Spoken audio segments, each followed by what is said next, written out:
Undercover black boss buys a car at his own dealership, stops cold when he hears two customers. Darnell Johnson adjusted the faded baseball cap pulled low over his eyes and ran a hand across the stubble he'd deliberately left unshaven for the past 3 days. The reflection in the car window showed a stranger, not the polished, confident owner of Johnson Motors, but someone unremarkable, forgettable. Perfect. You're sure no one will recognize me? He asked his wife Yvette through his phone earpiece as he pulled into the far corner of his own dealership's lot. Honey, your own mother wouldn't know you in that getup. Yvette chuckled. Just remember why you're doing this. Why indeed? The anonymous complaint email had arrived last month. Your sales team treats black customers differently than white ones. Thought you should know. No name, no details, but it had haunted him. 30 years building this business from nothing, being the first black-owned dealership in the county, creating something his family could be proud of, and now this. Call you after, Darnell said, ending the call and stepping out of his nondescript rental car. The morning sun bounced off the gleaming vehicles arranged in perfect rows. Johnson Motors had grown from a tiny used lot to the area's premier dealership, with both new and pre-owned sections stretching across 3 acres. Sales had doubled in the last quarter, and they'd had to hire 8 new staff members to keep up, including his sister's boy. Darnell spotted Marcus across the lot. Even from a distance, his nephew's nervous energy was apparent. First day on the job, and the kid was practically vibrating with anticipation. 22 years old, fresh out of college, and eager to prove himself worthy of the Johnson name. Darnell had tried to convince his sister to let Marcus start somewhere else, learn the business without family pressure, but Marcus had insisted. I want to learn from the best, he'd said. I want to be part of what you built, Uncle D. Hard to argue with that kind of loyalty. Darnell smiled to himself, watching Marcus follow the senior appraiser from car to car, clipboard clutched tightly in his hands, nodding earnestly at everything being said. The boy had heart, that was certain. A saleswoman approached Darnell, her smile professional, but her eyes already assessing his faded jeans and worn jacket, calculating his price range. Good morning. I'm Tasha.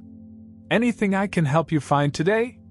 Her tone was pleasant enough, but Darnell noted she hadn't extended her hand, something he'd observed her doing with better-dressed customers during his discreet surveillance last week. Just browsing, Darnell mumbled, keeping his voice different from his usual commanding tone. Maybe an SUV. Something used, not too fancy. Sure thing. Our pre-owned selection is over here. She gestured vaguely toward the used lot. Feel free to look around. I'll be inside if you have questions. No questions about his needs, no attempt to qualify him. Just a dismissal to the cheaper section. Darnell made a mental note. Not damning in itself, but not the Johnson Motors experience he demanded either. Nodding, he shuffled toward the used lot, maintaining his unassuming posture. As he moved between vehicles, he spotted his nephew again, now alone and carefully examining a recent trade-in, a blue Mazda crossover. Marcus was meticulously checking every inch of the vehicle, his young face serious with concentration. Pride swelled in Darnell's chest. The boy was thorough, he'd give him that. Hey, new kid seems dedicated, Darnell commented, approaching casually. Marcus looked up, not recognizing his disguised uncle. Oh. Yes, sir. First day. His smile was nervous but genuine. I want to do this right. You working with the appraiser? Yes, sir. Mr. Klein showed me the basics, then asked me to continue checking this one while he handled a customer inside. Marcus straightened, puffing his chest slightly. He said it was a simple trade-in, good paperwork, straightforward. Darnell nodded, making another mental note. Klein shouldn't be leaving a first-day employee alone to complete an appraisal, regardless of how simple it seemed. What's your name, young man? Darnell asked, although he knew the answer. Marcus Johnson, sir. The pride in his voice was unmistakable. Any relation to the owner? Marcus hesitated. Darnell could see the internal debate, whether to name drop or stand on his own merits. He's my uncle, Marcus finally admitted. But I'm not asking for special treatment. I want to earn my place here. Good answer. Darnell felt that swell of pride again. Well, good luck to you, Marcus. I'm sure you'll make your uncle proud. Marcus beamed, then returned to his inspection with renewed determination. Darnell moved away, continuing his undercover tour. He made his way through the rows of used vehicles, noting condition, placement, and pricing. So far, nothing seemed amiss beyond Tasha's lackluster customer service, which would be addressed, certainly, but wasn't the systematic problem he feared. Near the back of the lot, a silver SUV caught his eye, a Ford Edge, about 5 years old but in excellent condition. Exactly what his character would be looking for. He opened the driver's door to check the interior, leaning in to inspect the dashboard. That's when he heard them, 2 male voices coming from the other side of a large pickup truck parked nearby. Casual, joking, completely at ease. Man, that was easier than I expected, the first voice said with a laugh. Trade and paperwork approved in under an hour. Told you this place was the spot. The second voice responded. They've been hiring like crazy. New people don't know what to look for. Darnell froze, the conversation tickling some instinct honed from decades in the business. He quietly closed the car door and moved closer, positioning himself so the pickup truck shielded him from view. That kid checking the Mazda, what was his name? Marcus? Completely clueless. The first voice continued. Didn't even question the registration when it didn't match the VIN sticker. Because we switched it, genius. The second man chuckled. But yeah, he just took all the paperwork Klein gave him and signed off. Greenest appraiser I've ever seen. Klein's cut is working out for everyone. 5th car this month. Next week we bring in the Lexus. Different ID, same game. Darnell's blood ran cold. He leaned slightly to peek around the truck and caught sight of 2 men, one tall and thin, the other stocky with a neatly trimmed beard. Both well-dressed, looking like any other customers on the lot. But their smirking faces told Darnell everything he needed to know. You think the owner has any idea? Beard guy asked. Johnson? Nah. Too busy counting his money in the big office. Besides, we're just one transaction in hundreds. By the time anyone figures out these cars were hot, the paperwork trail leads back to fake IDs and dead-end addresses. The tall one laughed again. And now this place has the famous Johnson name on clean titles for stolen cars. Brilliant. Darnell felt his heart hammering against his ribs, his face growing hot beneath the disguise. Not only was his business being used for criminal activity, but they had pulled his nephew, his sister's only child, into their scheme on his very first day. He stepped back, fighting the urge to confront them immediately. That wouldn't do. He needed evidence. Needed to understand how deep this went and who was involved. Klein, certainly. But who else? And how many stolen cars had passed through his dealership, each one a ticking time bomb of legal liability? As the men's voices faded, they were heading toward the main building. Darnell remained frozen behind the truck, his mind racing. His phone vibrated in his pocket. Yvette checking in? But he couldn't talk now. Couldn't explain the sick feeling in his stomach, the betrayal cutting deeper than any business setback he'd ever faced. His dealership. His family's legacy. His nephew's future. All at risk. And he had been completely blind to it. Darnell's knuckles turned white as he gripped the edge of the truck bed, forcing himself to breathe slowly.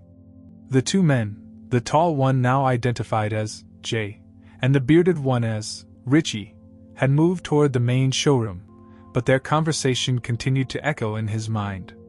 Stolen cars. Forged documents. His nephew's signature. His trusted employee Klein involved in the middle of it all. Darnell pulled his cap lower and followed at a distance, watching as the men entered the air-conditioned showroom. Through the glass walls, he could see them approach Klein, who greeted them with casual familiarity, a familiarity that now made Darnell's skin crawl. Get it together, he muttered to himself. He needed to see more, hear more, understand the full scope of what was happening under his nose. Inside the showroom, Darnell positioned himself near a coffee station, pretending to browse brochures while keeping the trio in his peripheral vision. Klein was laughing now, slapping Jay on the shoulder like an old friend. Across the room, Marcus emerged from a back office, a stack of papers in hand. Darnell's chest tightened as he watched his nephew approach Klein with eager professionalism. "Mr. Klein, I've completed the inspection forms for the Mazda," Marcus said, his voice carrying in the open space. "Everything matches the checklist, but I had a question about." "Perfect timing," Klein interrupted, taking the papers without looking at them. "Marcus, these gentlemen might be interested in trading another vehicle next week. High-end stuff. Good commission potential." Marcus's eyes widened with enthusiasm. "That would be great. I'd be happy to help with. Klein handles our business personally." Richie cut in, barely acknowledging Marcus. "No offense, kid." "Right. Of course." Marcus nodded quickly, trying to hide his disappointment. Klein handed the inspection forms to an administrative assistant. "Process these right away, Valerie. Priority customer." Darnell watched as the assistant hurried off with the paperwork that would legitimize a stolen vehicle, paperwork bearing his nephew's signature. "Marcus," Klein said, "why don't you go help Tasha with that family looking at minivans?" Marcus nodded and walked away, shoulders slightly hunched. Darnell could read his nephew's body language easily. The boy was trying so hard to prove himself, to belong. As soon as Marcus was out of earshot, Klein turned back to the men, his voice dropping. "Everything's set. Clean title will be ready by end of day." "Good," Jay nodded. "The Lexus we discussed, bringing it next Tuesday. Same arrangement?" "Tuesday's tricky," Klein replied. "Johnson usually does rounds then." The bearded man, Richie, shrugged. "Wednesday then. Don't really care as long as we get the same deal. 20 grand over market value for our trade-in with no questions asked." "And my cut stays at 15%? Klein asked. "Wouldn't have it any other way," Jay assured him. "This arrangement's working for everyone." Darnell felt physically ill. Klein had been with Johnson Motors for 8 years. He promoted the man twice, invited him to family barbecues, trusted him with increasingly important responsibilities. "That new kid, Johnson's nephew," Richie said. "He gonna be a problem?" Klein laughed. "Marcus? Nah. He's green as they come. Just wants to impress his uncle. Signs whatever I tell him to." "Must be nice," Jay snickered. "Having the owner's own flesh and blood vouching for stolen merchandise without knowing it. The irony isn't lost on me," Klein responded with a smirk that made Darnell's blood boil. "Johnson's all about legacy, family, community. Meanwhile, we're running stolen cars through his precious dealership, and his own nephew is helping." The three men shared a laugh that echoed painfully through Darnell's head. "As long as we keep it modest, a few cars a month, nobody looks too close," Klein continued. "Johnson's too busy with his big picture community leader stuff to notice the details." Darnell had heard enough. He slipped out of the showroom, heart pounding, mind racing. In the safety of his rental car, he finally answered Yvette's third call. "Sorry, couldn't talk earlier," he said, his voice tight. "Darnell? What's wrong? You sound..." "It's worse than I thought, Yvette." He explained what he'd discovered, his words tumbling out in angry bursts. "Oh my God!" she whispered. "Marcus could be implicated in fraud. Criminal conspiracy," Darnell corrected. "Federal charges if these cars cross state lines, which I'm betting they do." "What are you going to do?" Darnell watched through the windshield as Marcus emerged from the showroom, walking alongside a young family, pointing out features on a red minivan. The boy's future, everything he had worked for, now hanging by a thread because of Klein's betrayal. "I need evidence," Darnell said firmly. "Then I'm shutting this whole thing down." "Be careful," Yvette warned. "If they're running stolen cars." "I know the risks," he cut in. "But this is my business. My family's name. And they've dragged Marcus into it." His voice cracked slightly. My sister trusted me with her son's future, Yvette. I have to make this right. As he ended the call, Darnell watched Klein walk the two criminals to their car, a sleek black Mercedes. The three men shook hands, laughing easily, confident in their scheme. Enjoy it while it lasts, Darnell muttered, starting his car. Because I'm coming for all of you. That evening, Darnell sat alone in his home office, surrounded by documents spread across his desk. Sales records for the past 6 months, employee files, trade-in documentation, looking for patterns he'd missed. The house was quiet. Yvette had gone to bed hours ago after helping him pull the records from his home's safe. A glass of bourbon sat untouched beside him. He'd poured it thinking he needed something to steady his nerves, but the anger burning inside him required no dampening. If anything, it needed focus. His phone buzzed. A text from his sister Loretta. Marcus called. So excited about his first day. Says you stopped by briefly. Sweet of you to check on him. Darnell's throat tightened. Marcus had no idea he'd been the shabby-looking customer. No idea his uncle had witnessed him being manipulated, set up to take a fall. He didn't respond to the text. What could he say? Your son unwittingly signed off on stolen property today. Might face criminal charges. Sleep tight. A knock at his front door pulled him from his thoughts. At 11:30 p.m., it could only be one person.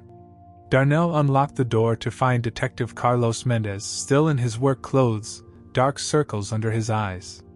Appreciate you coming, Carlos, Darnell said, leading him to the office. When a prominent business owner calls with concerns about fraud and stolen vehicles, I make time, Mendez replied, taking in the paperwork explosion. Though I'm curious why we're meeting at your house instead of the station. Darnell closed the door. Because I don't know how deep this goes, who might be watching, or who might have connections to your department. Mendez raised an eyebrow. That serious? My nephew's involved, Carlos. Unknowingly, but involved. As Darnell laid out what he'd discovered, Mendez took notes, occasionally asking clarifying questions. When Darnell finished, the detective leaned back with a low whistle. You've got pieces, but not enough for me to move officially, Mendez said finally. These guys sound professional. They'll have clean IDs, probably burner phones. The cars might have already been through multiple transfers to muddy the trail. So we do nothing? Darnell demanded, his voice rising. I didn't say that, Mendez replied calmly. I'm saying we need more. Hard evidence connecting specific cars to reported thefts. Documentation of money changing hands. Something concrete. Darnell rubbed his temples. I can't just sit back while they continue using my business, my family's reputation, for their operation. You won't, Mendez assured him. I'll run deep background checks on Klein and look for any patterns in your trade-in records. But for immediate action. He hesitated.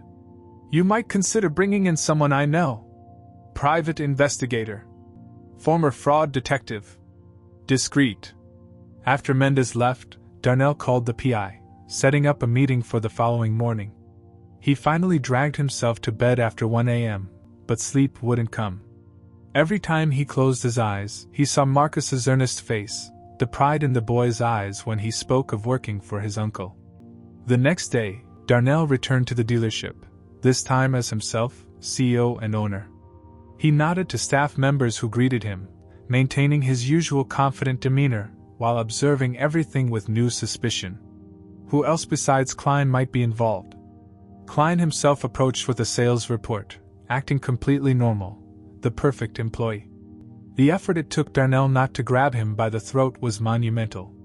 Morning, sir, Klein said. Great numbers on the new Lexus line. Darnell managed a tight nod. Good. Where's Marcus today? Put him with Valerie in financing. Thought he should see different departments. Smart. Keep Marcus away from evidence of their scheme, while ensuring his signature was on incriminating documents. I'd like him to shadow me today, Darnell said abruptly. Klein's smile flickered momentarily. Of course. He's probably ready for a break from paperwork. 20 minutes later, Darnell and Marcus walked the lot together, the young man practically bouncing with enthusiasm. For the first time, Darnell noticed how much Marcus resembled his father, Darnell's brother-in-law who had died when Marcus was just 10. The boy had grown up idolizing Darnell, watching his uncle build a business from nothing. "I can't believe how much I'm learning already," Marcus was saying. "Mr. Klein said I have a real eye for detail." Each mention of Klein's name felt like a knife twist. "And how are you finding the work? Overwhelming?" "A little," Marcus admitted. "But I want to make you proud, Uncle D. Mom always tells everyone how you gave us a hand up when Dad died. How you helped pay for my college." His voice grew quieter. "I want to earn my place here." Darnell placed a hand on his nephew's shoulder, emotions churning inside him. Pride in this young man's character. Fear for his future. Rage at those exploiting his innocence. "You know you can come to me with anything, right?" Darnell said. "Any concerns? Any questions? Anything that doesn't feel right?" Marcus smiled. "I know. But everything's good. Really good." His phone buzzed and he checked it quickly. "That's Valerie. The paperwork from yesterday's trade-ins is ready for final processing." As Marcus hurried off, Darnell watched him go, his resolve hardening. He couldn't tell Marcus the truth, not yet. Not without evidence. Not without a plan to protect him. He pulled out his phone and texted the PI he met with that morning, "I'm in. Whatever it takes." 2 days later, Walter Graham, a name Darnell had invented for his wealthy buyer persona, arrived at Johnson Motors in a chauffeur-driven town car. Gone was the shabby disguise, replaced by a tailored charcoal suit, designer sunglasses, and an expensive watch. His face was still disguised, but now with a neatly trimmed beard and hair dyed gray at the temples. Diana Chin, the private investigator Mendez had recommended, played the role of his assistant, tablet in hand, business attire impeccable. "Remember," Diana murmured as they approached the dealership, "we need them comfortable enough to talk specifics. Get them to name vehicles, mention paperwork procedures." Darnell nodded slightly. The wireless microphone taped to his chest felt strange beneath his silk shirt. In his ear, the tiniest of earbuds connected him to Mendez, who was parked nearby in an unmarked vehicle with recording equipment. "Show time," Darnell said, adopting the smooth, confident tone of a man who bought and sold luxury cars for sport. Tasha, the same saleswoman who had dismissed him days earlier, practically sprinted across the showroom floor when she spotted them. Behind her, Darnell could see Klein emerging from his office, eyes already calculating the potential commission. "Welcome to Johnson Motors," Tasha gushed. "I'm Tasha Miller. How can I help you today?" "Walter Graham." Darnell extended his hand. "I've recently relocated to the area. Looking to acquire multiple vehicles for my properties." "Multiple vehicles?" Klein smoothly inserted himself into the conversation. "I'm David Klein, Senior Sales Manager. Perhaps I can better assist with a larger purchase." Tasha's smile tightened, but she nodded and retreated. Darnell made a mental note to address commission stealing later, assuming there was a later for his business. "Mr. Graham is interested in high-end vehicles," Diana explained. "Both new and select pre-owned. He has properties across 3 states. Klein's eyes lit up. "We have excellent inventory, though our premium pre-owned selection is somewhat limited at the moment." "Actually," Darnell said, "I understand you sometimes handle special acquisitions. Off-market vehicles." Klein's expression remained professional, but his posture changed subtly. "I'm not sure what you mean, sir." "Come now, Mr. Klein." Darnell leaned in, voice lowered. "A mutual acquaintance, Jay, mentioned your dealership could be more accommodating than others, especially for the right clients." Recognition flashed across Klein's face, quickly replaced by caution. "Jay can be enthusiastic in his recommendations. Is there somewhere more private we could talk?" Diana suggested. In Klein's office, with the door closed, the atmosphere shifted. Klein studied them both carefully. "How exactly do you know Jay and Richie?" he asked. "Business associates," Darnell replied smoothly. I've worked with them in Cincinnati. The lie had been carefully crafted. Mendez had run background checks and discovered the pair had connections in Ohio. And what exactly are you looking for, Mr. Graham? Efficiency, Darnell said. I need clean paperwork for vehicles I'll be bringing in. 5 to start. High-end SUVs and luxury sedans. I'm willing to pay premium for minimal questions. Klein's professional mask slipped, revealing naked greed. That could be arranged. Though our usual arrangement involves trade-ins. Excellent, Diana said, tapping on her tablet. Mr. Graham has several vehicles ready for trade. We'll need expedited paperwork. Our process is quite thorough, Klein replied. But we have ways of prioritizing important clients. I understand your junior appraiser handles the paperwork? Darnell asked. Is he aware of our arrangement? Klein laughed.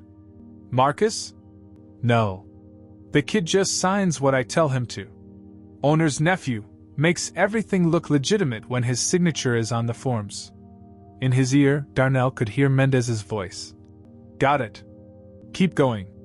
Over the next 30 minutes, they discussed specifics, prices, paperwork procedures, timelines. Klein grew increasingly comfortable, explaining how they'd managed to move 14 stolen vehicles through the dealership in just 3 months. The beauty is the Johnson Motors reputation, Klein boasted. No one questions a title issued by this place. Johnson's built quite a name in the community. Darnell's fingers curled into fists beneath the table. Diana smoothly continued the conversation. And who else here is aware of these arrangements? Just me, Jay, and Richie, Klein said. And now you. Valerie processes the paperwork, but she just does her job. The owner's too busy with his community leadership nonsense to notice the details. Speaking of Jay and Richie, Darnell said, I'd like them to join us. If we're going to do business, I want all parties present. Klein hesitated, then nodded. I'll call them. They're actually bringing in Alexis tomorrow. Perfect timing, Darnell smiled. 1 hour later, Jay and Richie arrived, greeting Klein like old friends. They regarded Darnell and Diana with practiced assessment. Mr. Graham's looking to move multiple vehicles through our system, Klein explained. High-end stuff. Good money. Jay leaned back, eyes narrowed. What's your angle? Resale? Insurance, Darnell replied, using a term Mendez had coached him on. Clean titles are worth their weight in gold. The tension broke. Jay laughed, extending his hand. Welcome aboard then. Always good to expand operations. As they discussed logistics, Richie mentioned their connection to a chop shop in Newark, while Jay detailed their process for obtaining vehicles, everything from simple thefts to carjackings. We've got a whole network, Jay bragged. Jersey, Pennsylvania, even down to Virginia. Interstate operation, Mendez whispered in Darnell's ear. Federal charges. We've got enough. Darnell stood suddenly, removing his sunglasses. I think I've heard enough. Is there a problem? Klein asked, frowning. Actually, Darnell said, peeling off the fake beard. There is. A very serious problem. The 3 men stared at him in confusion, then dawning recognition spread across Klein's face. Johnson? He whispered. The office door opened. Detective Mendez entered, flanked by 2 officers. David Klein, Jay Morales, Richard Benson, Mendez announced. You're under arrest for auto theft, fraud, and interstate transportation of stolen vehicles.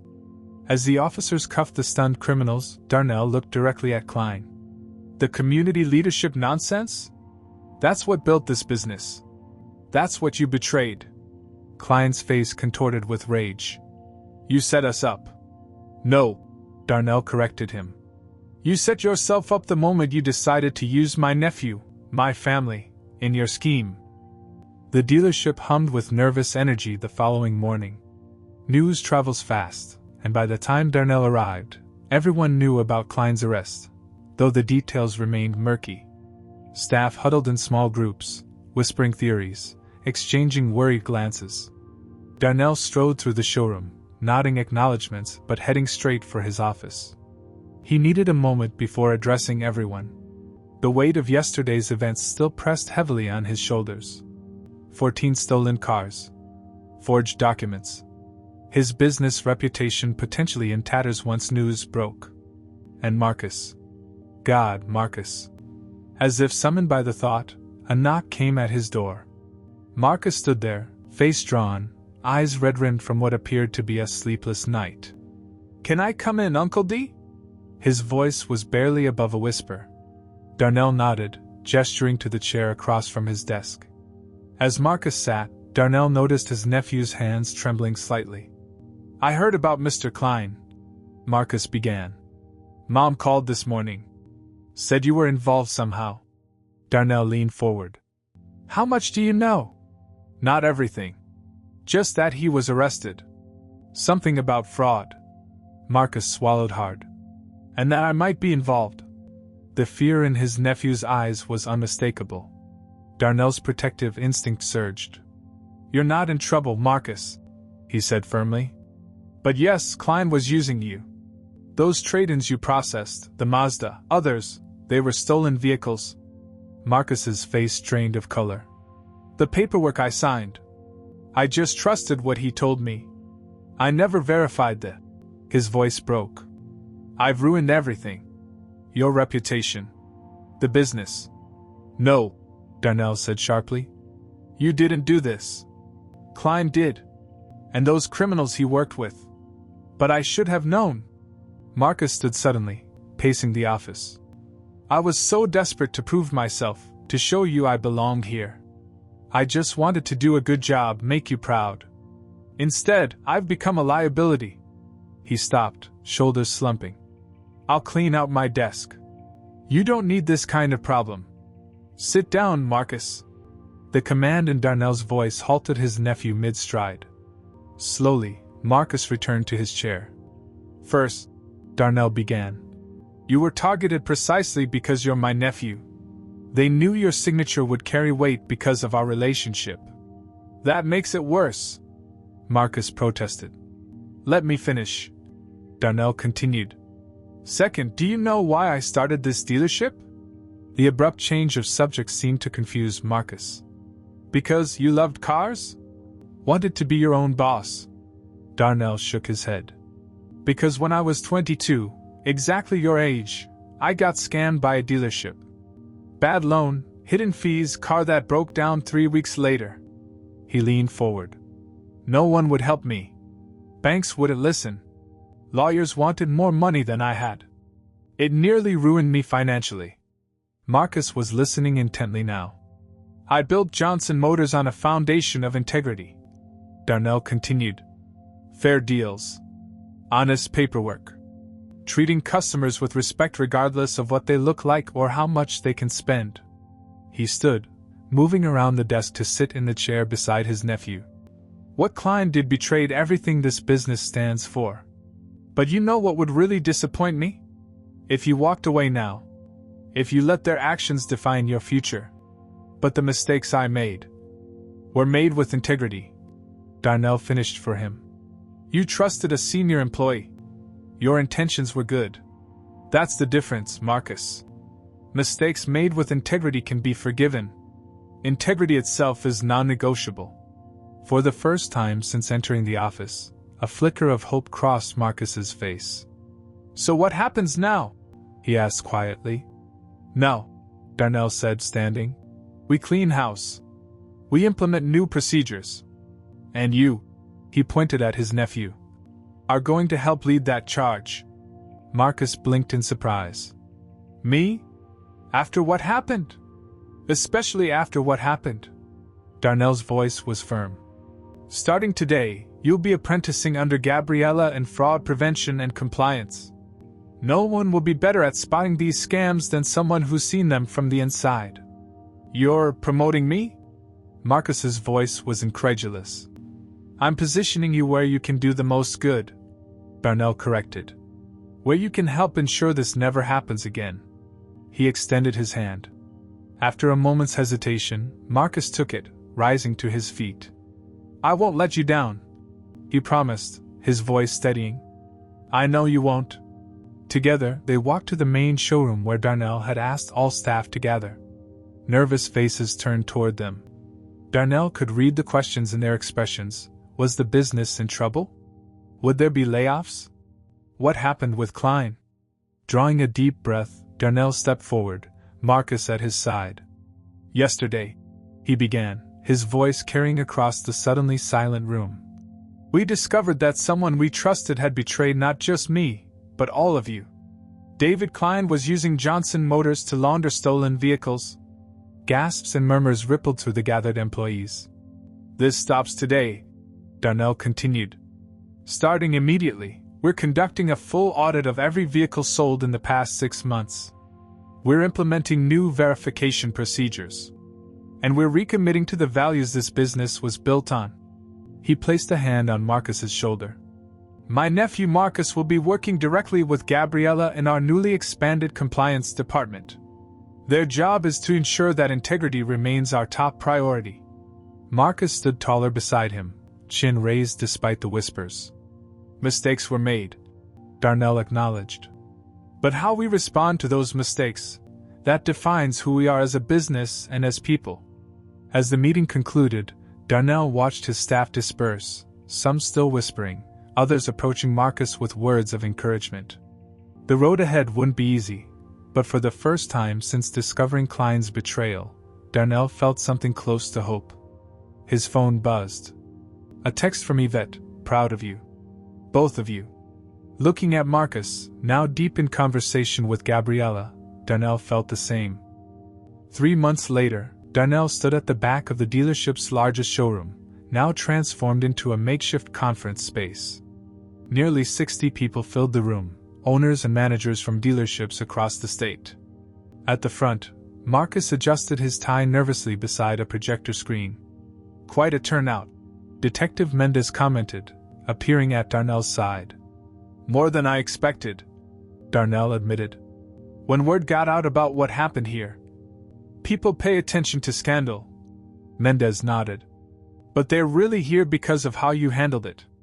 The story had broken in the local news 2 weeks after the arrests. Car dealership owner goes undercover, busts interstate auto theft ring.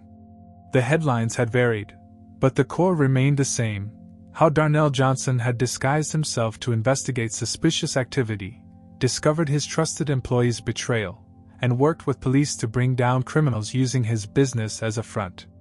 What the news hadn't initially mentioned, though it later became a focus of follow-up stories, was that Darnell was one of the few black-owned dealership operators in the region. That detail had transformed a simple crime story into something more resonant. Ready to start? Yvette asked, joining them. She squeezed Darnell's arm supportively. He nodded, making his way to the front of the room.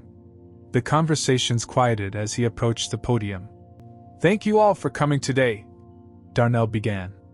3 months ago, I discovered something no business owner wants to find: criminals using my dealership to launder stolen vehicles. He paused, looking across the attentive faces. I could have handled it quietly. Fired the employee involved. Implemented new policies behind closed doors. But that wouldn't have addressed the larger problem. His gaze swept the room.